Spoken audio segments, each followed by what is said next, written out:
Some of the things that are striking about Zorn's music he shares with rock and jazz. In other words, with rock, the sheer impact that amplification can provide, even for a relatively small group. With jazz, the excitement of improvisatory interchange and the trading back and forth of ideas. And he would, play with Brazilian percussionists, or he would play with, a lot of different, he started playing with some rock people like Ardo, Anton Fier, and just trying his thing with many different people. He opened up a new way of doing music. Should I pick this up? I didn't really know what it was like speaking English until I started speaking Japanese. I didn't know what it was like living in New York until I started living in Tokyo. Japan doesn't have a mix of people so much as the culture itself is very mixed. It's kind of built out of stealing a little bit from here, a little bit from there, a little bit from there. They'll take a rhythm from Latin America, a set of chords from somewhere else, and put their own kind of melody to it, like a Japanese folk melody, or take instruments from around the world and put them all together and see what happens. It's just what they like to do. And it's what I like to do in my music, too, so that there's a real connection. I feel very comfortable there. I feel like I'm home when I'm there. Like, hey, dude, what's happening? Yo, man. He can say that in Japanese. When I played in Japan, I'd get booked in some little club or something, and I'd show up with my saxophone, and they'd be pissed. They'd think, hey, where are the duck calls? Where's Zorn and duck calls? Come on. He uses the duck calls. He's into improvised jazz. The other night he was playing in the band doing the music of Ornette Coleman with Tim Byrne. Well, let's try it from the tempo that's counted. Okay. Faster than that. I can't play faster. No. So either can we. Don't worry about it. Okay. Ornette's music was really inspirational to me from when I first started playing the saxophone. I've been playing his tunes and practicing them at home, for a long time, 15 years. But eventually over the years, I, through different interests, just moved further and further away from that kind of straight ahead, what you might say straight ahead, free bop interpretation of Ornette's stuff towards something that's a little more abrasive, a little more shocking, something that I think is a little more akin to maybe the way people first experienced Ornette back in the late 50s, because it really was a shock. I think there's going to be a lot of people who hear our Ornette project and say the same thing. What the fuck are these guys doing? This is an insult. But we really love Ornette's music, and we feel we're paying tribute to it.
So I guess I'm trying to approach Ornette stuff in an acoustic hardcore kind of way, with a lot of polyphonic improvisation, everybody soloing at the same time or playing together.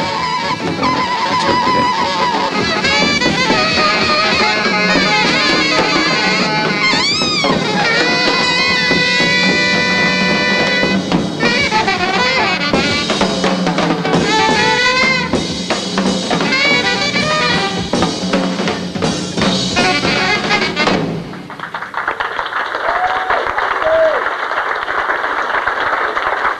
If I was going to make a list of musicians that have been important to me, it would be a mile long.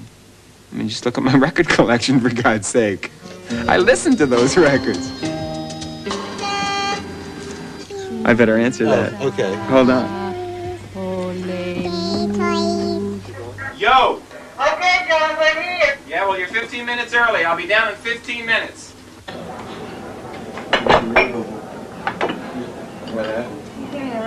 Ardo made it.